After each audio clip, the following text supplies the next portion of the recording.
कैसे हैं आप लोग। आप देख रहे हैं शाही पाठशाला और मैं हूं बीके सिंह।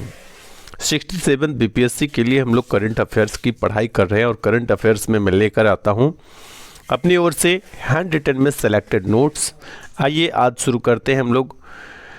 मैं यहां पर एक सूचना देना चाहता हूं कि यदि 8वां दिन इस वीडियो को पूरा होता है तो वहां पर आपको मिलता है एक पीडीएफ, 8 दिन का 8 पेज का एक पीडीएफ। पिछले वीडियो में मैंने एक पीडीएफ प्रोवाइड किया है। आप में से जिनका भी एग्ज़ाम है, दरोगा का हो या अन्य कोई भी एग्ज़ाम हो, वो पीडीएफ डाउनलोड करके उसको एक बार पढ़िए। समय है तो वीडियो देखिए, वो ये बहुत इम्पॉर्टेंट है। बिहार से रिलेटेड सभी एग्ज़ाम के लिए ये विशेष रूप से लाभकारी होगा। अन्य सभी एग्ज़ाम के लिए है, लेकिन विशेष रूप से बिहार से रिलेटेड कोई एग्ज़ाम है उसके लिए ये ज़्यादा इम्पॉर्टेंट है। तो आइए शुरू करते हैं आज के करंट अफेयर्स को। पहला प्रश्न है, IMF यानी इंटरनेशनल मॉनेटरी फंड, अंतर्राष्ट्रीय मुद्रा कोष द्वारा जारी वर्ल्ड इकोनॉमिक आउटलुक अपडेट के अनुसार भारत का विकास दर कितना अनुमानित है। तो वर्ष 2021 के लिए जो है 21-22 के लिए 9.5 है। एक बात मैं यहाँ पर और भी बता दूँ कि IMF जारी करे या कोई भी जारी करे, ये 9 से लेकर 9.5 के बीच ही लगभग सबका है। यदि IMF के अलावा और भी कोई पूछता है तो यह ध्यान रखिएगा, आपको 9 से लेकर 9.5 के बीच जो डाटा मिले इसके करीब में उसको आप आंसर के रूप में ले सकते हैं। उसके बाद 22-23 का जो अनुमान है वो 8.5 रहने का लगाया गया है। किसके द्वारा? IMF यानी इंटरनेशनल मॉनेटरी फंड यानी अंतर्राष्ट्रीय मुद्रा कोष के द्वारा। आइए अगले प्रश्न में है, भारत का विदेशी मुद्रा भंडार जो है वह 2021-22 में 1 अक्टूबर 2021, ठीक है, 21-22 के लिए लगाया गया है और ये जारी कब किया गया था? 1 अक्टूबर 2021 को। ये हो गया है 6.5 मिलियन अमेरिकी डॉलर से बढ़कर 637.5 मिलियन अमेरिकी डॉलर, ठीक है। ये 60.5 से बढ़कर कितना हो गया है? 637.5 मिलियन, दोनों अमेरिकी डॉलर में, ठीक है। आइए अगला प्रश्न है, वर्तमान में भारत के पास 100 गीगावाट अक्षय ऊर्जा क्षमता है, जिसमें सौर ऊर्जा की कितनी क्षमता है? मात्र 40 गीगावाट। अक्षय ऊर्जा क्षमता को 2030 तक 450 गीगावाट तक ले जाने का लक्ष्य रखा गया है। कब तक? 2030 तक। 2030 तक यह कितना हो जाना चाहिए? 450 होने का लक्ष्य अनुमानित रखा गया है। वर्तमान में कितना है? 100 गीगावाट अक्षय ऊर्जा क्षमता है। अक्षय ऊर्जा क्षमता की बात हो रही है। इस अक्षय ऊर्जा में 40 गीगावाट किससे उत्पादित होता है? सौर ऊर्जा से। आइए चौथा प्रश्न है, भारत अपने सहयोगी देशों के साथ 2+2 वार्ता करता आया है, ठीक है। अब तक Bharat Japan, Bharat America, Bharat Australia के बीच जो है इस डायलॉग मॉडल के तहत वार्ताओं का आयोजन करता आया है या हो चुका है। और अब नए 2+2 के रूप में वार्ता किसके साथ होने जा रहा है? भारत रूस।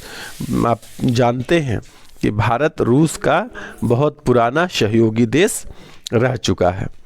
आइए अगला प्रश्न है, मिशन इंद्रधनुष 3.0, मिशन इंद्रधनुष 3.0 नियमित टीकाकरण कार्यक्रम से वंचित या छूट गए बच्चों और गर्भवती महिलाओं तक पहुंचने के लिए एक अभियान है। क्या हुआ कि मिशन इंद्रधनुष 3.0 क्या है? यह नियमित रूप से जो टीका कार्यक्रम चलता है, टीकाकरण का जो कार्यक्रम चलता है, उससे जो छूट गया है, टीकाकरण में क्या होता है कि कुछ बच्चे नहीं ले पाते, छूट जाता है। कुछ गर्भवती महिलाएं, उनको टीका नहीं लग पाया, छूट जाता है, तो उनको टीकाकरण लगे, इसके लिए क्या हुआ? मिशन इंद्रधनुष 3.0 चलाया गया है, ठीक है। आइए अगला प्रश्न है, पावर POWER, पावर योजना की शुरुआत विज्ञान एवं इंजीनियरिंग अनुसंधान बोर्ड द्वारा किया गया है। आपसे पूछेगा कि पावर योजना की शुरुआत किसके द्वारा किया गया है, तो उत्तर क्या हो जाएगा, विज्ञान एवं इंजीनियरिंग अनुसंधान बोर्ड के द्वारा पावर। अगला प्रश्न है, वर्ल्ड एथलेटिक्स ने woman of the year award 2021 से किसे सम्मानित किया है।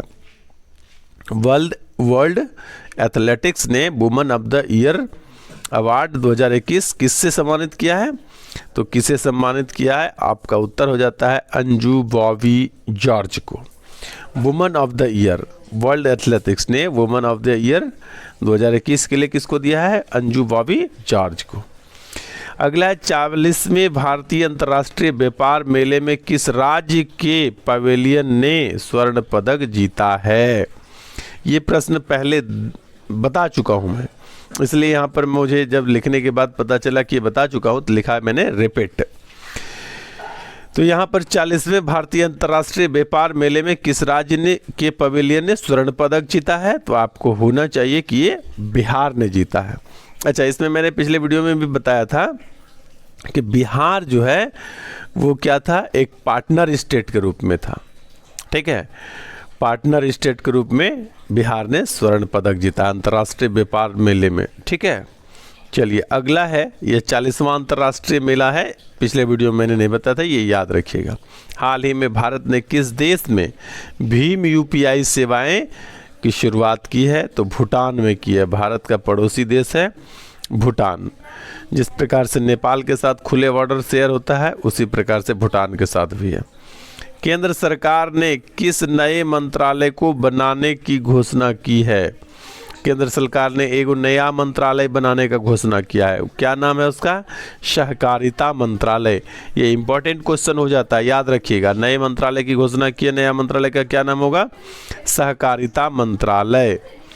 अगला प्रश्न है, भारत में 8.07 लाख किलोमीटर स्क्वायर क्षेत्रफल क्या है, भारत में 8.07 लाख किलोमीटर स्क्वायर क्षेत्रफल तथा 24.56% क्षेत्रफल पर वन पाए जाते हैं। आपसे प्रश्न पूछेगा कि भारत में कितने क्षेत्रफल पर वन पाए जाते हैं, तो यदि क्षेत्रफल में पूछे तो 8.07 लाख वर्ग किलोमीटर हो जाएगा। ठीक है, किलोमीटर स्क्वायर बोलिए, वर्ग किलोमीटर बोलिए, एक ही बात हुआ। अच्छा, यदि पूछे कि कितने प्रतिशत में वन है, तो आपका क्या जवाब होगा कि 24.56%। भारत का जो कुल क्षेत्रफल है भूभाग, उसमें से कुल क्षेत्रफल का कितना प्रतिशत हो गया, आपका 24.56% क्षेत्रफल पर वन पाया जाता है। अच्छा, भारत में किस राज्य में सर्वाधिक वन है, तो आपका जवाब हो जाना चाहिए मध्य प्रदेश में। ठीक है, आइए अगला प्रश्न है, किस महिला को मानव कंप्यूटर कहा जाता है। ठीक है, किस महिला को मानव कंप्यूटर कहा जाता है, तो शकुंतला देवी को मानव कंप्यूटर कहा जाता है। किस महिला को, शकुंतला देवी को मानव कंप्यूटर कहा जाता है। अगला प्रश्न है, कृषि उत्पादों के निर्यात के लिए बिहार का पहला इनलैंड कंटेनर डिपो क्या है, पहला इनलैंड कंटेनर डिपो कहाँ खोला गया है, तो पटना के फतुहा में। ठीक है, पटना जिला में ही पड़ता है फतुहा, तो फतुहा में। मैं फिर से इस क्वेश्चन को बोल दूं, कृषि उत्पादों के निर्यात के लिए बिहार का पहला इनलैंड कंटेनर डिपो कहाँ बनाया जाएगा, तो फतुहा में, ये पटना जिला में पड़ता है। अंतिम प्रश्न है, बिहार के किस जिला में पशु विज्ञान महाविद्यालय की स्थापना किया जाएगा। पशु विज्ञान महाविद्यालय, ये याद रखिएगा, पशु विज्ञान महाविद्यालय की स्थापना जो है वह किशनगंज में किया जाएगा। किशनगंज किधर है, तो यह अररिया के बगल में है किशनगंज। ठीक है, इस तरह से जो कॉर्नर है, इधर नेपाल का बॉर्डर है, इधर से पश्चिम बंगाल राज्य का बॉर्डर है, इसके बगल में इधर अररिया है, नीचे पूर्णिया है और इधर क्या है, कटिहार है। तो ये पूर्णिया प्रमंडल के 4 जिले हो गए। ठीक है, तो ये कॉर्नर वाला किशनगंज, ऊपर वाला अररिया, और ये हो गया पूर्णिया, और ये हो गया कटिहार। तो आपका पशु विज्ञान महाविद्यालय की स्थापना बिहार के किशनगंज जिले में किया जाएगा। आज का प्रश्न इतना ही। आप नियमित रूप से वीडियो पर बने रहें आपको बहुत अच्छे से सेलेक्टेड प्रश्न के लिए यह वीडियो बनाया गया है। सबके प्रश्न मेरे हैंड रिटन में है। हैंड रिटन का यदि नोट्स चाहिए तो जिस दिन मैं PDF अपलोड करूंगा उस दिन देख लीजिएगा। ठीक है, धन्यवाद।